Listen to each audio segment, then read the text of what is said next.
আমার মামা কিন্তু টপ কলেজে পড়েছিল কিন্তু বিশ্ববিদ্যালয়ে চান্স পায়নি। আসসালামু আলাইকুম প্রিয় শিক্ষার্থীরা। আচ্ছা, আজকের কিন্তু একটা র্যান্ডম টপিকে কথা বলবো। সেটা হচ্ছে অ্যাডমিশন ভার্সেস রিলেশন। অ্যাডমিশন টাইমে রিলেশনটা কি?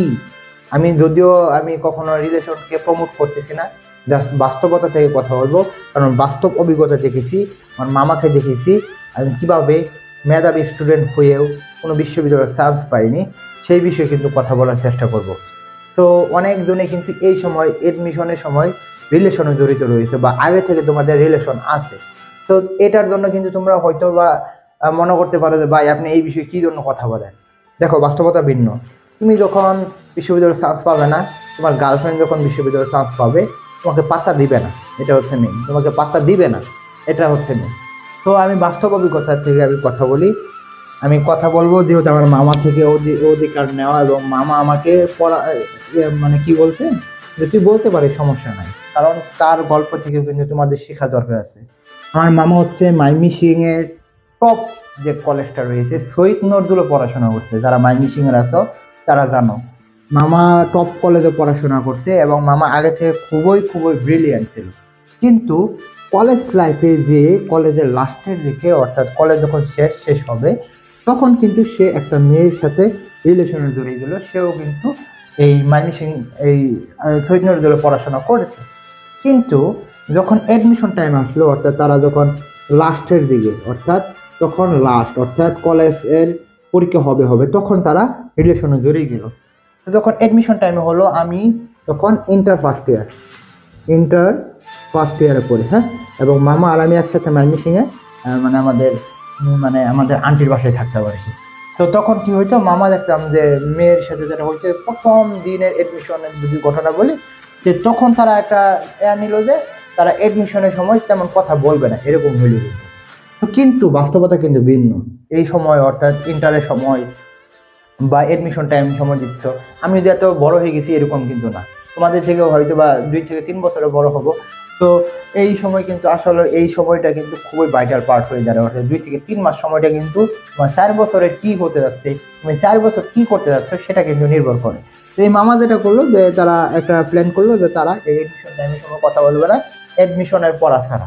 কিন্তু আমি মামাকে দেখেছি 3 দিন, 3 দিন বা 7 দিনের মধ্যে মনে করে 2 দিন পার্কে দিত। রাত্রে কথা বলতো, হয়তো বা মনে করো অ্যাডমিশন নিয়ে কথা বললো, পরে অন্য কথাতে মনে করো 1 ঘন্টা চলে গেল। এভাবেই কিন্তু তাদের রিলেশনটা চলতেছিল। অর্থাৎ ওই সময়ে যে একটা সময়টা থাকে, ওই সময় যে পড়া দরকার, সেই সময় কিন্তু তাদের পড়াটা অনেক অনেক গেপ করে দেয়। কিন্তু লাস্টে যখন 2 মাস রয়েছে তখনও তারা বুঝতে পারলো যে না, তাদের এই রিলেশন বা তাদের এই সময়টা কিন্তু খারাপ হয়ে যাচ্ছে। কিন্তু বারবার চেষ্টা করার পরেও তারা কিন্তু ওই যে এডিকশন হয়ে গেল, সেই এডিকশনটা কিন্তু তারা শেষ করতে পারলো না, অর্থাৎ ওই এডিকশন থেকে তারা বের হতে পারলো না। শেষে কি হলো, মামা যে মনে করো মাইমিসিং এর মানে টপ কলেজে পড়েছিল এবং A+ পেয়েছিল, এবং ওই মেয়েও কিন্তু A+ পেয়েছিল। কিন্তু এটা পেয়েছিল কোন কারণে? এসিসিতে পড়াশোনার কারণে। কিন্তু ওই 2 থেকে 3 থেকে 4 মাস যে সময়টা, সেই সময়টা নষ্ট করার কারণে মামা, যেখানে আমরা ভেবেছিলাম ঢাকা বিশ্ববিদ্যালয় টপ করবে, ঢাকা বিশ্ববিদ্যালয় পাশই করতে পারেনি এবং কোনো বিশ্ববিদ্যালয়ে চান্স পাইনি। যে ছেলেকে আমরা টপার, আমাদের এলাকার মধ্যে টপার ভেবেছিলাম, আমাদের এলাকার মধ্যে সবচেয়ে যদি ভালো স্টুডেন্ট থাকে সেই মামা ছিল, সেই মামা কিন্তু বিশ্ববিদ্যালয়ে চান্স পায়নি। সেই মেয়েও কিন্তু কোনো বিশ্ববিদ্যালয়ে চান্স পায়নি, অর্থাৎ তারা 2 জনে 0, অর্থাৎ বিশ্ববিদ্যালয়ে চান্স পায়নি। যে ছেলেকে সবাই টপার বলেছিল এবং কলেজের মধ্যে টপ ছিল, তারাও কিন্তু বিশ্ববিদ্যালয়ে চান্স পায়নি। কি কারণ? এই 3 থেকে 4 মাস সময়কে নষ্ট করার কারণে। 3 থেকে 4 মাস সময়কে নষ্ট করার কারণে। তো তোমাকে আমি বলতে চাচ্ছি, তোমাদের যদি রিলেশন থাকেও, তোমাদের সম্পর্ক থাকেও, তাহলে তোমাকে বলবো যে এই সময়টার জন্য স্টপ করতে। এই সময়টা তুমি খুঁজে পাবা না, কিন্তু রিলেশন তোমার থাকবে। যদি সত্যিকারের মানুষ থাকে, সত্যিকারের ভালোবাসা থাকে, তাহলে অবশ্যই থাকবে। আর যদি অন্য কিছু থাকে তাহলে কখনো থাকবে না। আর মনে রাখিও, মানুষ মানুষের অবস্থানকে দাম দেয়। তুমি যখন বিশ্ববিদ্যালয়ে চান্স পাবে না, ওই মেয়ে তোমাকে কখনো বিয়ে করবে না। ওই মেয়ে যদি বিশ্ববিদ্যালয়ে চান্স পেয়ে যায় তাহলে তোমাকে পাত্তা দিবে না। ওই মেয়ে যদি ভালো একটা মানে বিয়ের ঘর আসে তাহলে তোমাকে পাত্তা দিবে না, কারণ তোমার পজিশন নাই, তোমাকে কেন দেবে? বাস্তবতা। পুরুষের সৌন্দর্যে তার টাকায়, পুরুষের সৌন্দর্য তার অবস্থানে, তো সেটা তোমাকে বুঝতে হবে। পুরুষের সৌন্দর্য মানেই টাকা, পুরুষের সৌন্দর্য মানেই তার অবস্থান। তো তোমার অবস্থানটা তৈরি করো।